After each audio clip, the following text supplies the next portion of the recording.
북한에서 지금 조 대사 대리의 잠적 직후에 그 행적을 뒤쫓는 체포조를 이탈리아에 급파했다. 이런 소식이 들리고 있어요. 지난번 이제 태영호 공사가 우리나라에 들어왔을 때 네. 마지막으로 이제 국내에 들어왔을 때 북한의 반응이 뭐냐면 갈 테면 가라라는 거였거든요. 그게 이제 어떤 면에서 보면 상황이 끝났다는 의미죠. 근데 아직까지 북한에서 그런 반응이 나오고 있지 않습니다. 네. 그렇다는 것은 뭐냐면 여전히 조성길 대리대사가 여전히 어딘가에 있다는 이야기거든요. 그렇죠. 그렇다면 현재 과연 그럼 이태리에 있을 것인지 아니면 제3국에 있을 것인지 이게 왜냐하면 지난 11월 초입니다. 없어진 게. 그렇다면 아마 이태리에 계속 있다고 한다면 아마 북한 입장에서 볼 때는 분명히 신변 확보를 하려고 노력을 할 겁니다. 예를 들어서 뭐 다른 곳을 옮긴다든지 그 중간에도 뭔가의 조치를 취하려고 할 것이고 그렇다면 아마 북한에서 여러 가지 요원들이 파견됐을 것이고 네. 또 주변국에 있는 대사관의 직원들도 마찬가지로 지금 이탈리아에 파견돼서 지금 신원을 찾는데 아마 집중적으로 노력할 것으로 보여집니다. 자, 북한에서 지금 급파했다는 체포조.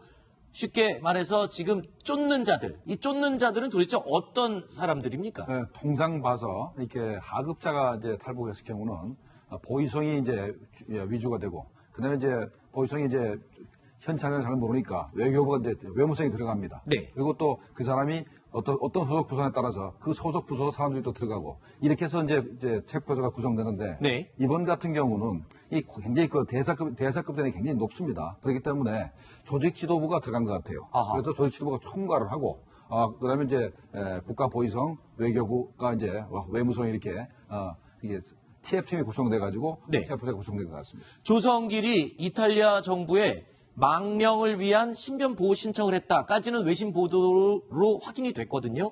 그랬는데 뭔가 지금 체포조가 급파되고 이러면서 포위망이 접혀오니까 글쎄요. 뭔가 계획에 어긋난 게 아니냐 이런 목소리도 들리고 있거든요. 그러나 아마 이태리 정부는 철저하게 보호할 수 있고 벌써 안전한 지대로 빼돌렸을 가능성도 있습니다. 네. 이 조성길이 이태리에 오래 근무하고 단번에 이제 3등 소기관에서 1등 소기관으로 점프한 것도 이태리어를 잘했고 그랬죠. 또 김정은 위원장이 직접 필요한 선물 정치에 가장 그 적임자였기 때문에 오래 있지 않았습니까? 네. 제가 볼 때는 이 체포조가 로마를 중심으로 한 주변 국가에 이제 뭔가 공작원들이 우선 침투가 되겠습니다만은 좀 더 시간이 지나면서 이제 북경에서도 증강이 될 것이고 이 체포조는 단순히 조영길을 체포하는 데 목적을 두지만 다급한 경우는 암살하라는 암살 지령까지 내려져 있습니다. 그렇기 때문에 독침이나 기타 뭔가 총소리 내지 않는 무선 권총이나 이런 걸 휴대하고 접근해서 지금 아마 포위망을 좁힐 수 있습니다. 그렇군요. 이 지금과 같은 상황하고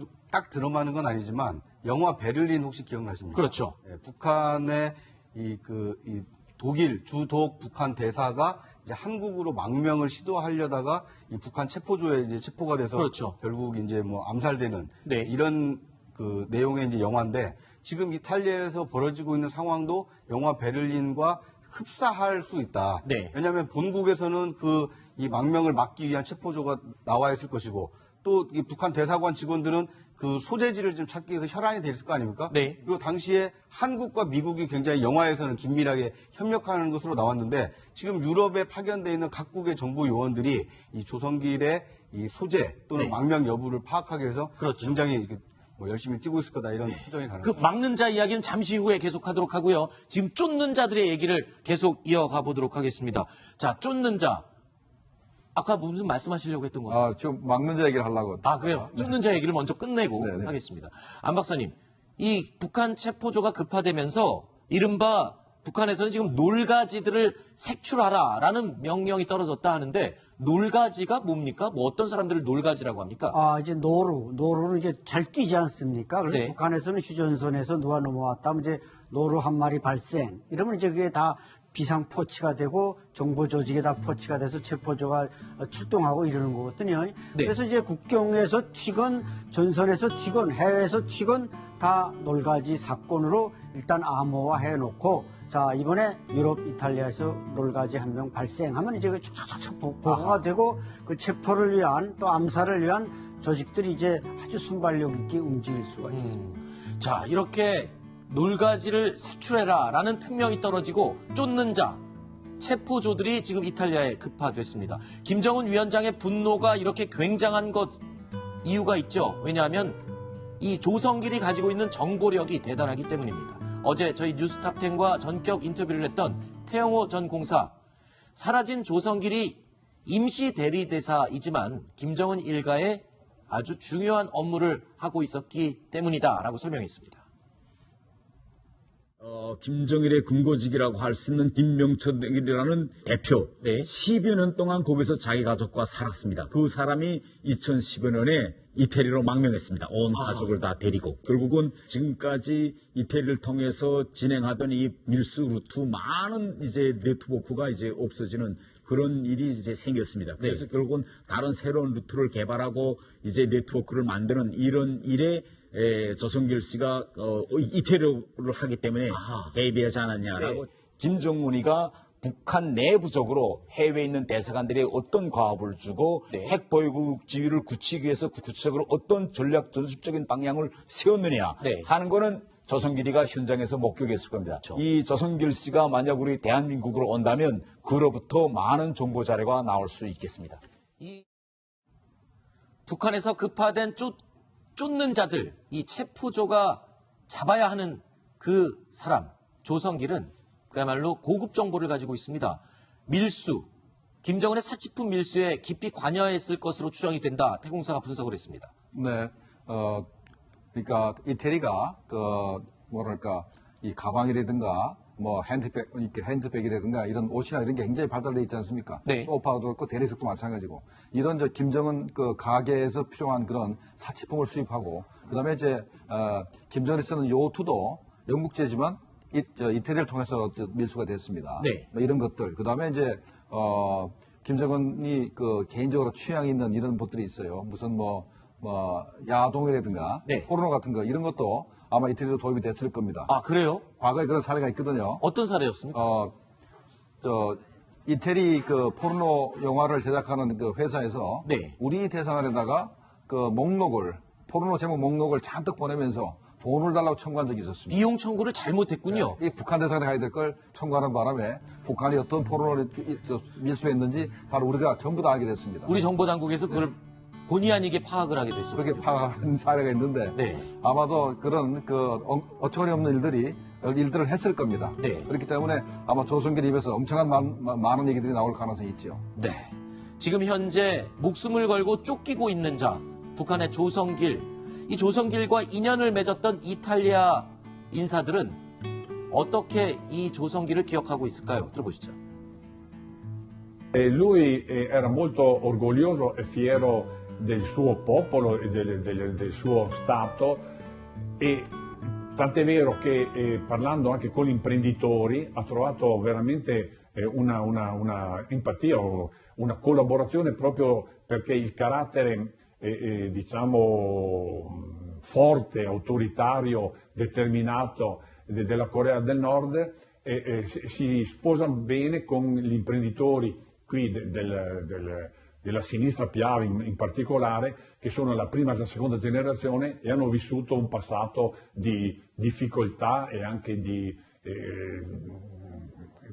ristrettezze economiche.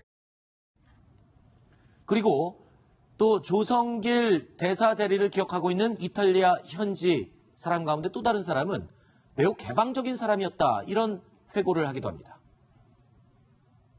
Assolutamente non c'era nessun sentore, anzi l'incontro è stato molto amichevole e visto poi quello che è venuto fuori anche dalla Corea, penso che lui fosse molto aperto in questo senso, che auspicava, io penso, una apertura al mondo di dialogo, di rispetto, di reciproca accoglienza, quindi mi sembrava che questo faceva parte del suo modo di essere.